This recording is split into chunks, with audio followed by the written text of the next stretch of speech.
अस्सलाम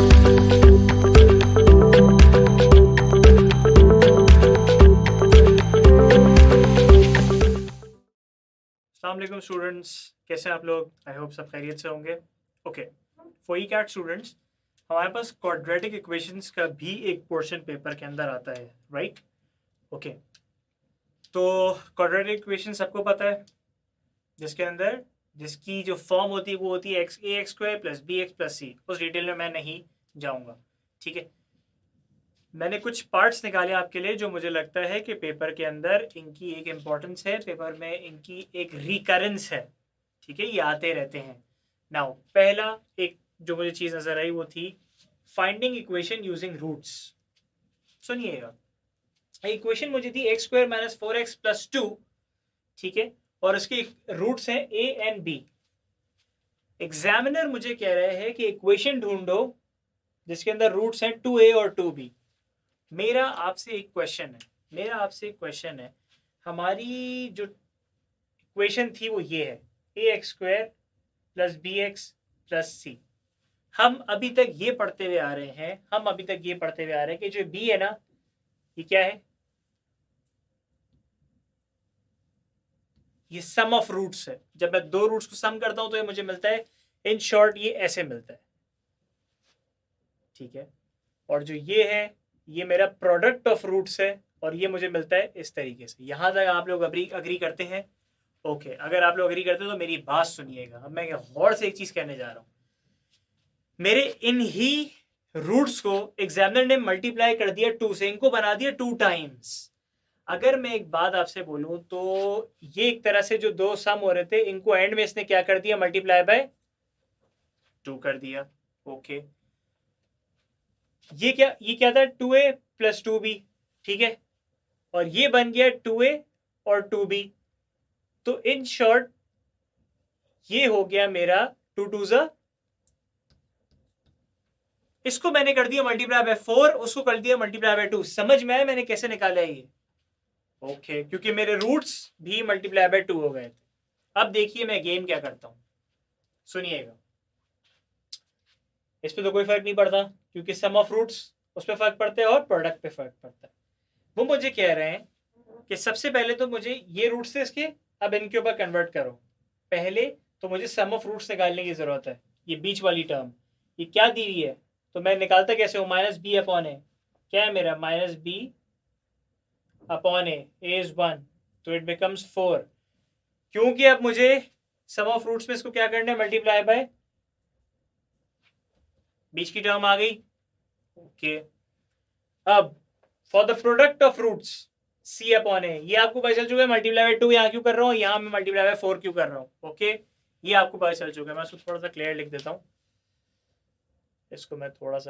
देता हूँ, सॉरी, एक मिनट।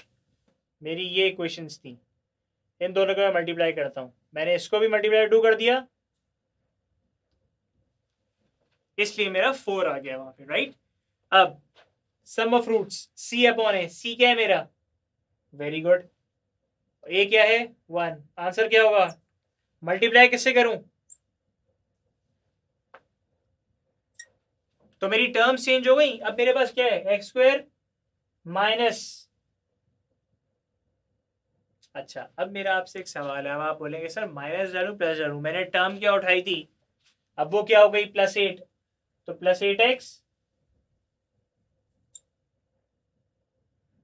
ये आ गया आपका रूट्स ऑफ द इक्वेशन कैसे फाइंड करते हैं, ठीक है।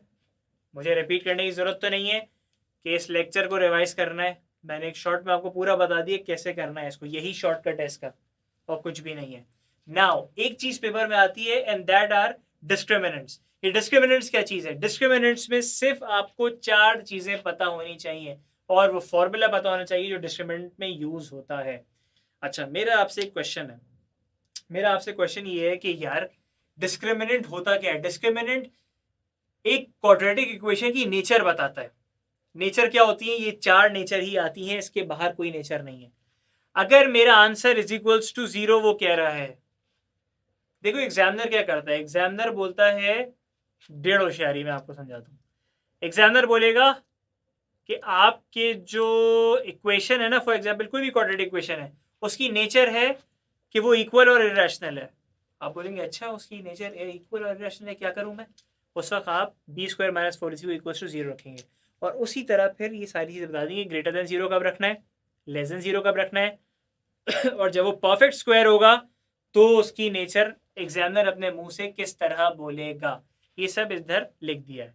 इसके लिए मैंने एक एग्जाम्पल निकाली थी जो कि फ्रिक्वेंटली आती है। एक इक्वेशन दी है 2x square plus 6x plus k is equals to 0 has complex roots, has complex roots, find the minimum positive value of k। देखें ये एग्जामिनर वाजे करके बोल रहा है पॉजिटिव वैल्यू बतानी है। बच्चे क्या करते हैं, जो वैल्यू आ गई वही पुट कर दी। भाई देख तो लो, पूरी रिक्वायरमेंट तो पढ़ लो, पॉजिटिव बोल रहा है वो, और ये वैसे भी रेंज बनती हैं, तो मुझे उठानी क्या है, पॉजिटिव। और कौन सी पॉजिटिव? Minimum positive. आप सुनिए मेरी बात, ये इक्वेशन है, इसकी मुझे nature they the. In short examiner मुझसे बोल रहा है कि जब मैं तुम्हें नेचर दे रहा हूं तो इसका मतलब बोल रहा है कि जब मैं तुम्हें नेचर डिस्क्रिमिनेंट का फॉर्मूला लगाना है। जब भी मुझे एग्जामिनर नेचर दे देगा, प्रोवाइडेड मेरे आपने लेक्चर्स पढ़े हों पहले के, उसके अंदर नेचर ऑफ रूट सारी चीजें हों, आपके लिए सारी वीडियोस रेडी हैं एंड आई बिलीव आपने देखी भी होंगी। बट जब आपको नेचर पता चल गई तो वो नेचर आपको एग्जामिनर इंडिकेट कर रहा है कि आपको डिस्क्रिमिनेंट का फॉर्मूला लगाना है। और डिस्क्रिमिनेंट का फॉर्मूला क्या कहता है? B square minus 4ac। What is B? Very good. What is A? Very good. And what is C? ज्यादा बोलने की मुझे जरूरत नहीं है, डायरेक्ट फॉर्मूला में पुट करूंगा।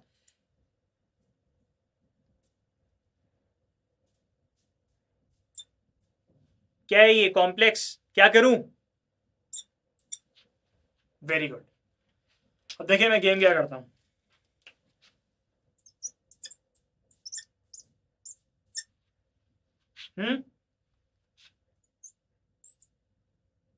एक काम करें, चले आपको एक चीज और सिखाता हूं, एक चीज और सिखाता हूं जिसमें हम सब कंफ्यूज होते हैं, हर बच्चा कंफ्यूज होता है शायद।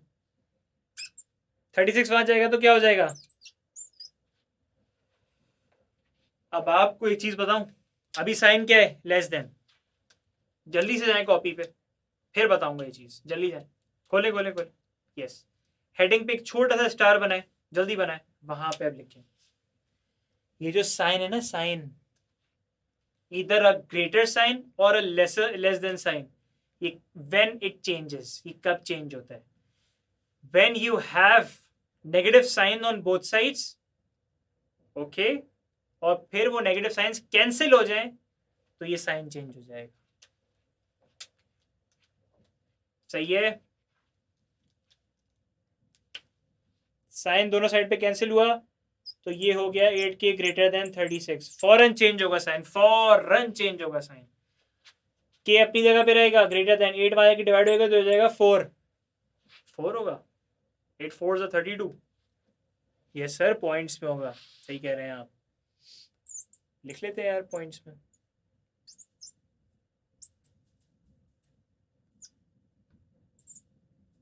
Four 4.5 k is greater than 4.5। मुझसे क्या बोला है एग्जामिनर ने कि मुझे मिनिमम पॉजिटिव वैल्यू बता दो k की। जब मुझसे मिनिमम पॉजिटिव वैल्यू मांगता है एग्जामिनर तो फिर उस वक्त मैं जाऊंगा ऑप्शंस की तरफ। सुनिएगा मेरी बात, इसने बोला greater than 4.5, greater than 4.5 minimum value क्या होगी? आप बोलेंगे सर डिपेंड्स। अगर एग्जामिनर ने डेसिमल में आंसर दिए हुए तो इसके फौरन बाद जो डेसिमल होगा अगर वहां मैच कर रहा हुआ मैं दे दूंगा सर। लेकिन हुआ क्या, इस क्वेश्चन में मैंने जानबूझ के ऑप्शंस दिए थे, और ऑप्शंस दिए थे उसने इंटीजर में, उसने एक होल नंबर में दिए हुए थे, डेसिमल्स नहीं थे, राइट? तो उसे दिया हुआ था 5 6 7 8। जब मैं ग्रेटर देन का साइन बता रहा हूं तो मतलब मैं आगे जा रहा हूं नंबर लाइन में, मैं आगे जा रहा हूं नंबर लाइन में। जब मैं आगे जा रहा हूं और आगे इसके फौरन इमीडिएट बाद मुझे कौन सा होल नंबर मिलेगा? 5। तो मेरा आंसर क्या हुआ? अब आप पूछेंगे सर 5 क्यों, आपने 6 क्यों नहीं किया? मुझे क्या बोला था? मिनिमम। तो जब मैं इससे आगे बढ़ूंगा तो मिनिमम तरीन तो 5 होगा ना, बस।